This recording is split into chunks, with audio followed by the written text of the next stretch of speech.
com o programa Eclésia dessa noite. Estamos falando sobre crise. Crise religiosa. Estou em crise, e agora? Não só a crise religiosa, é verdade que nós conversamos no bloco anterior sobre outros tipos de crise, crises que o ser humano enfrenta na nossa geração, do papel do ser humano. Todos nós podemos e devemos assumir o nosso papel e às vezes a gente acaba relativizando esse problema, acaba culpando algo de maneira coletiva, enfim, tudo isso foi assunto do primeiro bloco. No final do primeiro bloco, o Padre Wander estava fazendo uma explicação muito anterior, acho que até vale a pena, Padre Wander, a gente voltar aqui rapidamente. O senhor falou de 4 eventos que, vamos dizer assim, ajudou a chegar na situação que chegamos do ponto de vista desse tipo de crise no mundo todo. O senhor pode repetir para a gente os 4 eventos? Eric, os 4 eventos, muito simples. O Renascimento, vou dar os nomes técnicos, clássicos. Tá.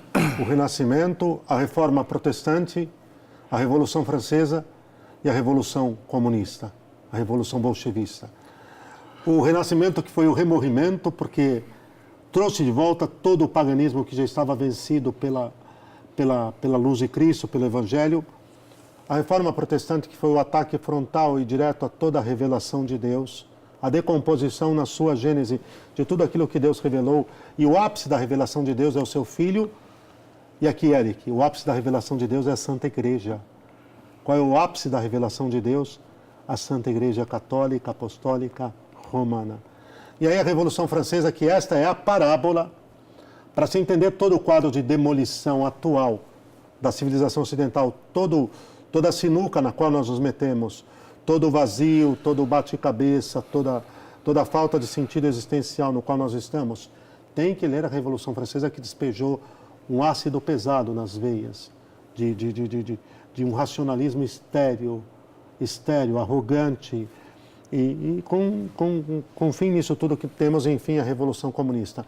Então foi, gradativamente, tem que entender que foi a abolição de Deus, a abolição de Cristo, a abolição da Igreja, e agora, Eric, a abolição do homem. A desconstrução, né? A desconstrução do homem.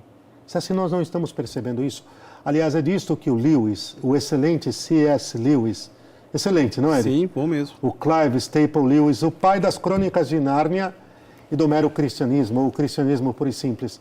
É isso que num dos seus mais importantes escritos, chamados A Abolição do Homem, ele vai escrever. Quem está sendo agora colocado de lado, nos porões da história, e sendo tratado como se não fizesse a mínima diferença e como apenas produto de manobra de consumo, é o ser humano, Eric. Quando nós falamos, e fechávamos o quadro anterior com isso, do que versa a ideologia de gênero? A questão aqui é antropológica. Mais do que nunca, a ideologia de gênero trabalha pesadamente na desconstrução do quê?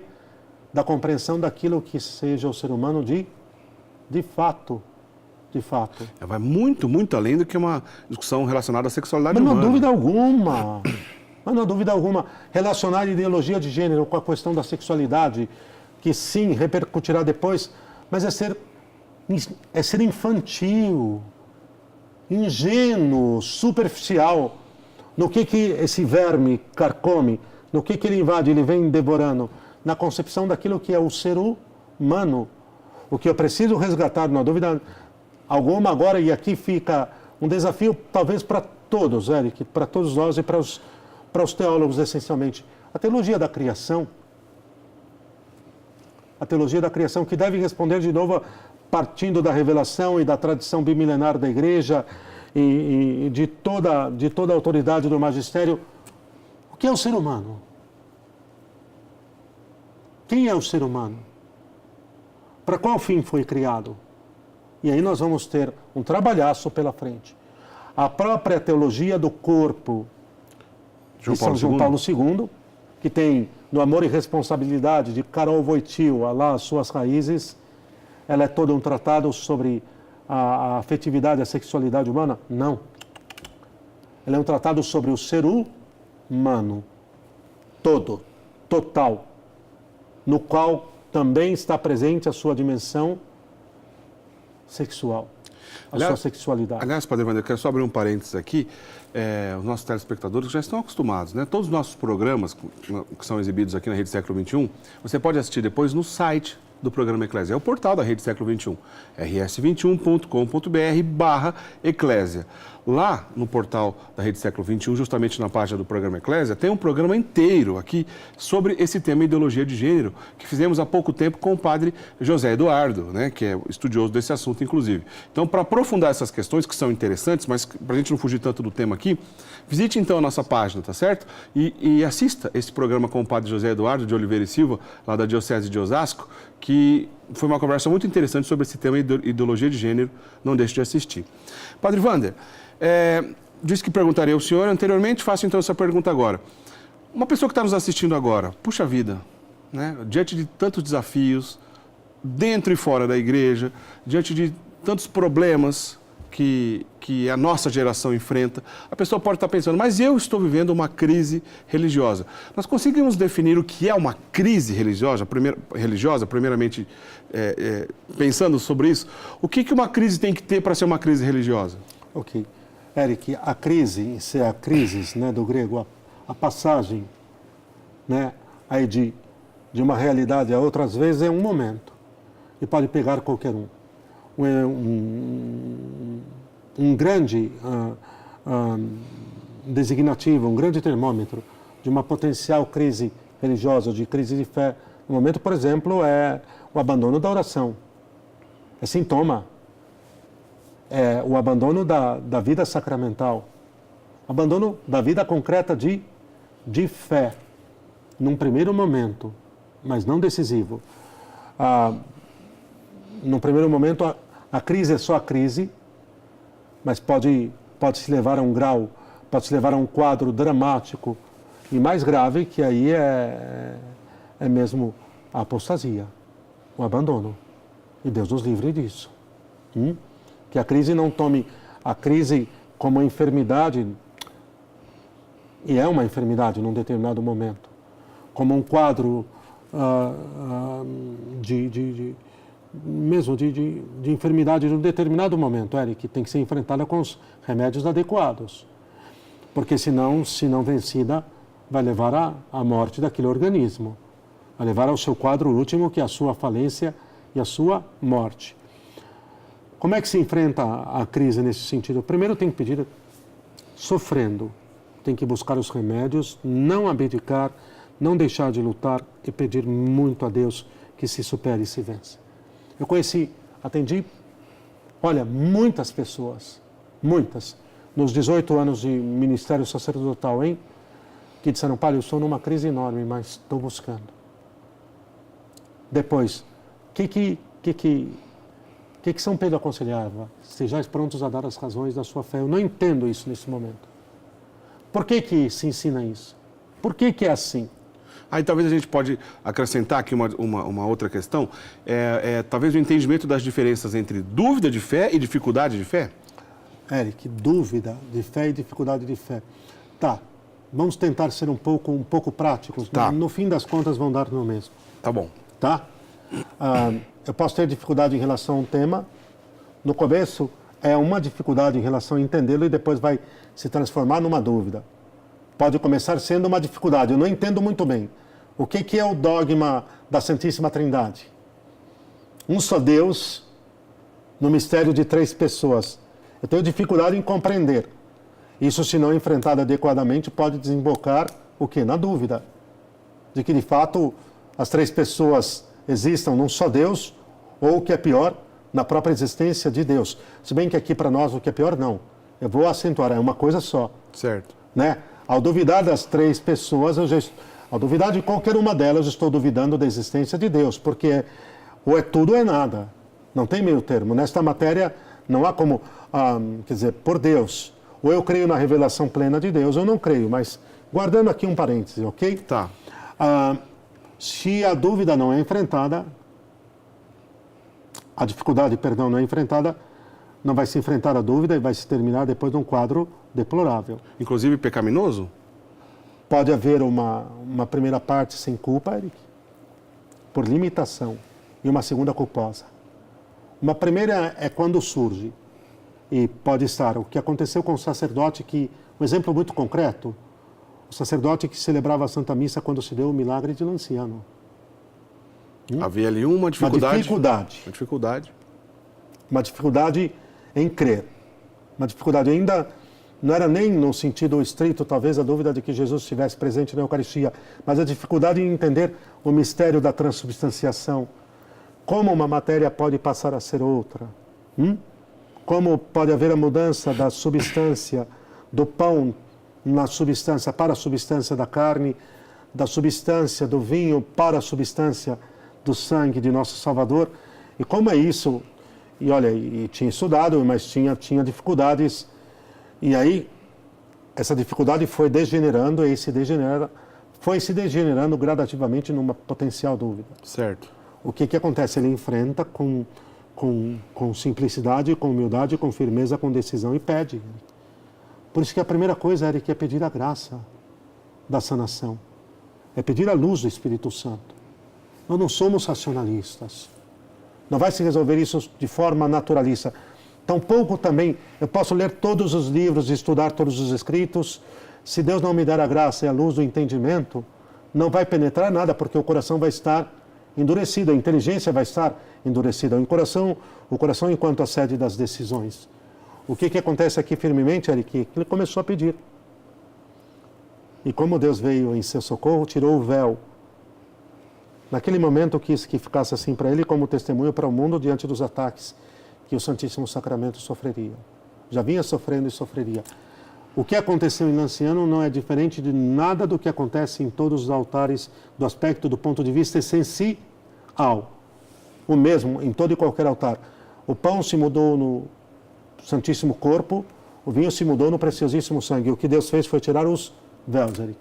Quer dizer, foi o primeiro grande milagre eucarístico, que está lá até hoje, para quem quiser ver, na cidade de Lanciano, né? Justamente o pedaço da carne que aquele pão se transformou, literalmente, não apenas do ponto de vista da transubstanciação, que é invisível.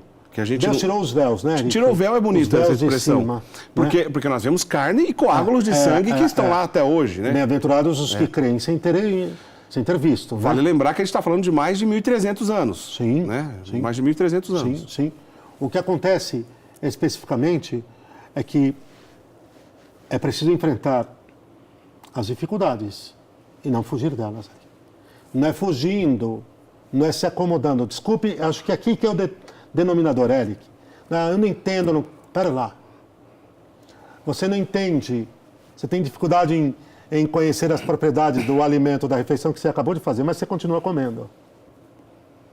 Seja por naturalidade, por fome, por apetite natural, seja por necessidade. Às vezes mesmo sem estar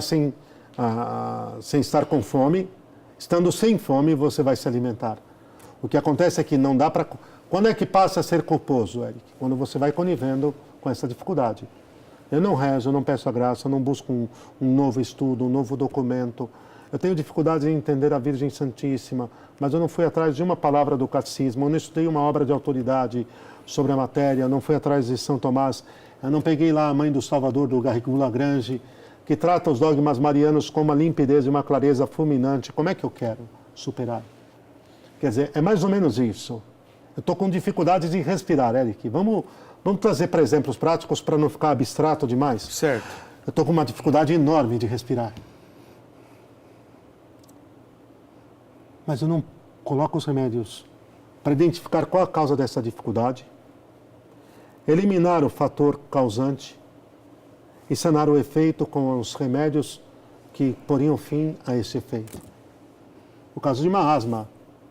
Então eu vou limpar a casa para que não fique ali nenhum agente contaminador, porque está lotada de ácaros. E eu vou usar os corticoides que são necessários para que devolva o bom funcionamento e elimine os efeitos da minha falta de ar e assim por diante. Senão, se eu vier a morrer de asfixia, foi por culpa própria, concorda? Morrer de asfixia existencial, de falta de sentido, de crise. Num primeiro momento, a crise, a asfixia pode ser só acidental, sem culpa de minha parte. Num segundo momento, ela pode se tornar culposa e eu ser cúmplice do que se passou comigo. O senhor, anteriormente, quando comentava daqueles eventos, o senhor falou da reforma protestante e bem lembrou que reforma talvez não seja a palavra adequada para a gente usar para isso, talvez revolta protestante. Revolta protestante. E também agora citou a questão de pessoas que podem ter dificuldade justamente para entender a presença da Santíssima Virgem Maria na igreja, as coisas estão relacionadas. E o senhor já tratou aqui conosco em outras ocasiões também, aqui no programa Eclésia, também está lá no portal da Rede Século XXI, para quem quiser assistir, sobre o culto dos santos, sobre a questão das imagens, que é uma coisa longa. Mas, se o senhor pudesse indicar, eu imagino que nesse momento pode ter alguém do outro lado, que ou ainda é protestante e começa a pensar nessas diferenças, quem sabe está se aproximando de volta da onde nunca devia ter saído, que é a Santa Igreja Católica Apostólica Romana, ou ainda outras pessoas... porque eu estou dizendo, imaginando, lembrando, toda vez que a gente tem um vídeo no YouTube, os comentários que vêm ali depois, imaginando o perfil dessas pessoas, de repente pode dizer assim, mas não tem jeito, eu nunca vou aceitar esse tipo de coisa, esses católicos estão malucos, etc. Tanto por um caso ou outro, são pessoas que têm dificuldade de fé, dificuldade de entendimento no que diz respeito à doutrina da igreja, seja a vida dos santos, mas vamos concentrar aqui na Virgem Maria. É uma crise de fé, não deixa de ser. É uma crise de fé. E o senhor falou bastante de remédios aí. Que remédio o senhor indicaria para a pessoa que talvez está nos assistindo nesse momento, que com carinho consegue enxergar para Nossa Senhora, mas ainda cheio daquele pensamento protestante que acha que Nossa Senhora pode nos afastar de Deus? Ou que pior, né? Como infelizmente acontece, associam a ação do demônio em nome da Virgem Maria. O que o senhor indicaria para essas pessoas? Eric, eu vou responder isso. Eu queria voltar um pouquinho ainda sobre o quadro atual que nós temos a partir da segunda metade do século XX. Tá bem? Primeiro, em relação à Virgem Santíssima, ou toda e qualquer matéria de fé católica, que todas são importantíssimas, e a Virgem Santíssima é uma página única e fundamental para entendermos o credo católico, para entendermos a revelação. Nossa Senhora nos deu o Filho de Deus, nos dá o Filho de Deus, nos dará até o fim. Eu diria a primeira coisa, é preciso rezar. Para algumas pessoas que estavam vindo do protestantismo para a fé católica, mas ainda não se identificavam com a Mãe de Deus, com a intensidade e a força que Deus quer que se identifiquem, é necessário que se identifiquem, Eric. A primeira coisa que eu fui fazendo é dar alguns fundamentos para lerem e, no mínimo, pensarem, olha a razoabilidade do argumento aqui. E perceber que a simples luz da razão natural já não dá para se opor muito argumento a eles. São tão sólidos, tão fortes, que a luz da razão natural, você já pode dizer, olha, isso aqui é muito claro e dizer algo diferente disso aqui é difícil, ao menos do ponto de vista da lógica do argumento. Tá claro? Certo. É muito rico, mas aqui se trata de irmos além. E aí, sem a graça, não se dá o voo seguinte. O problema, Eric, e já vou voltar aos remédios, eu queria só fazer um parêntese. Tem sentimentalismo demais nessa história, eu sinto, não sinto, e assim por diante. Eu não sinto, e o protestantismo é uma lanterna mista de racionalismo com sentimentalismo. Uma lanterna mista de racionalismo com sentimentalismo. Da loucura dos racionalistas, e nós já estudamos isso também aqui, até o sentimentalismo exacerbado das seitas atuais, que vem crescendo em número. Que, por exemplo, fizeram desaparecer, no meio delas, a pregação. Por que você acha que agora é só música, música, música? E aí nós vamos nos distanciar do tema, se formos por aqui. O beato John Henry Newman, quando fez um prévio estudo e meditação sobre a desagregação da civilização inglesa, com a sua consequente, a raiz, a sua consequente raiz na desagregação do anglicanismo, ele disse, é sentimento demais, é sentimentalismo, é sentimento religioso demais.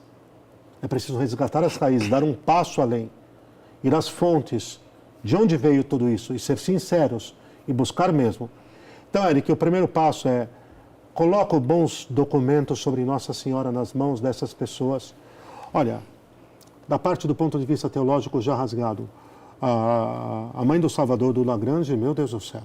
É uma belíssima obra. Não dá para debater com ele. A Mãe do Salvador, Garrigou Lagrange. Garrigou Lagrange, ok. Se eu não me engano, a última edição pela editora Eclésia. Provável, é provável. Provavelmente, né? Depois, quer aprender a amar Nossa Senhora? Leia Glórias de Maria de Santo Afonso. Agora, armadíssimo, endurecido, sem querer, aí já é culposo.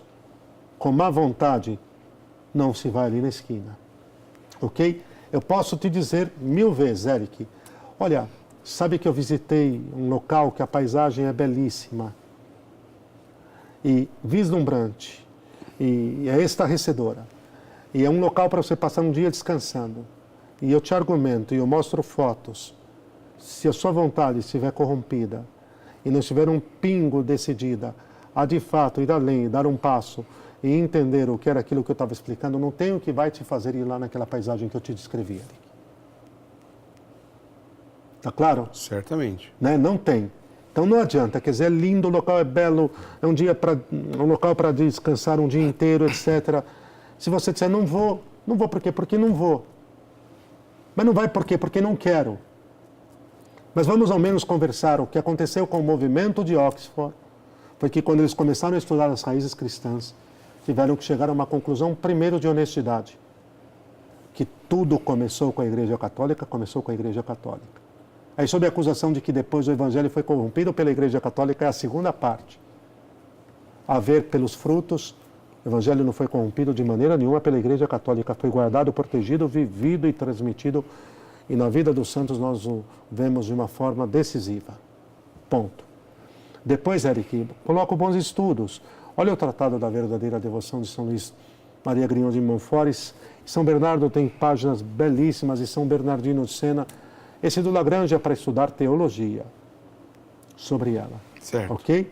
Mas as Glórias de Maria de Santo Afonso Maria de Ligório, que o senhor lembrou? Glórias de Maria de Santo Afonso. Maravilhoso. É para aprender a amá-la. Certo. Esse é um livro para aprender a amá-la, mas se a pessoa é aquela coisa, Eric, aquela coisa que... Eu vou falar aqui uma bobagem, hein? Eu posso colocar a comida mais saborosa do mundo preparada com o maior amor e o maior cuidado. Se a pessoa estiver entorpecida, ela vai comer aquilo como se fosse uma lavagem, vai reclamar e pedir para jogar fora. É verdade.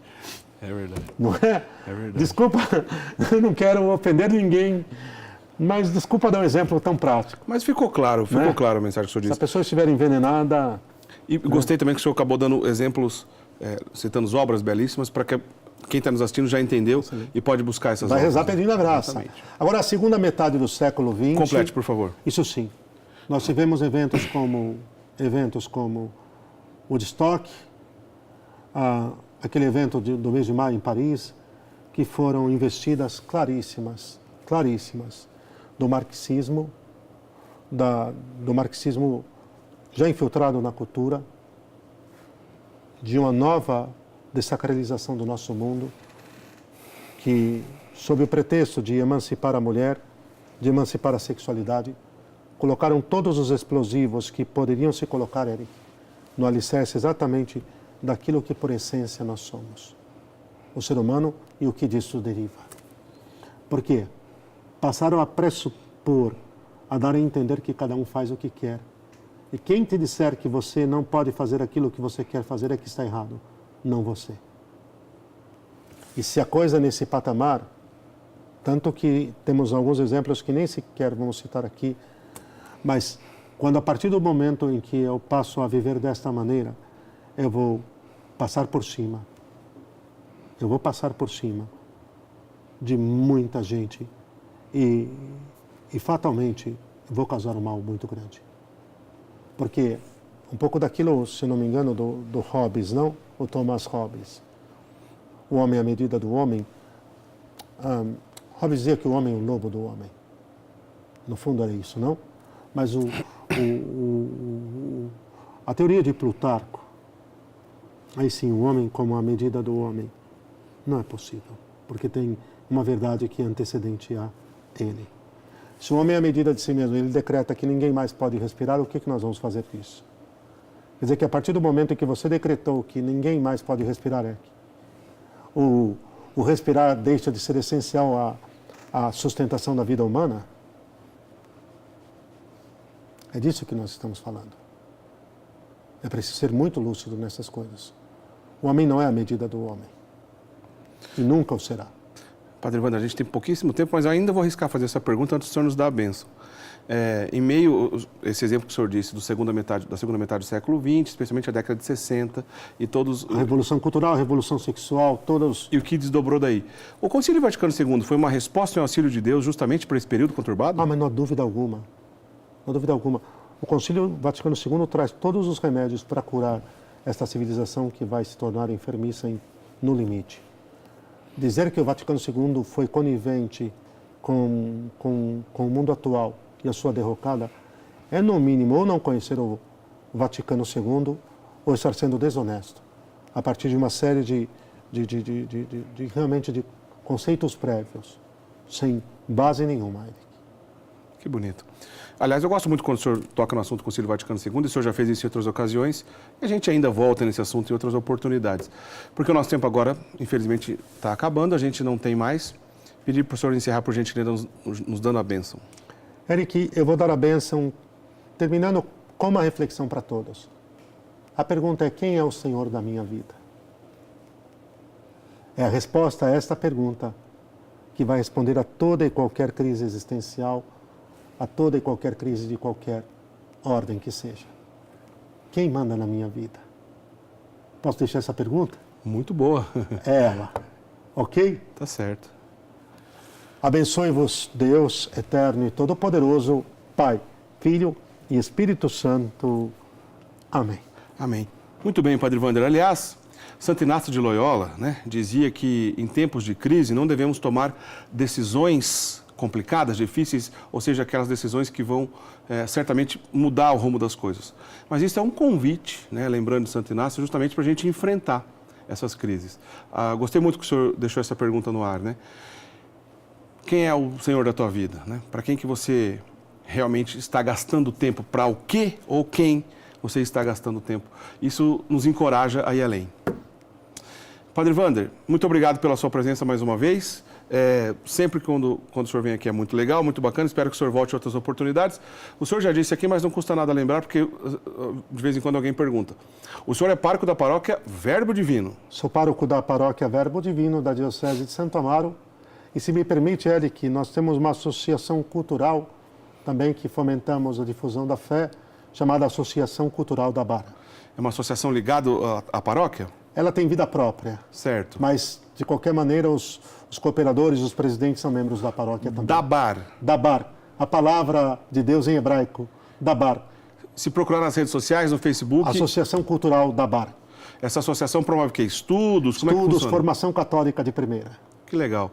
Então, Paróquia Verbo Divino, lá da Diocese de Santo Amaro. Santo Amaro.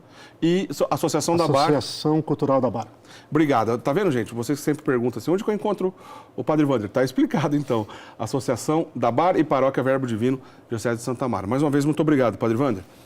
Curtam a página do Programa Eclésia também lá no Facebook. Procure por Programa Eclésia. Você curte, divulga os nossos programas e assim você nos ajuda também a espalhar esse serviço de evangelização, de catequese, também nas redes sociais, tá certo?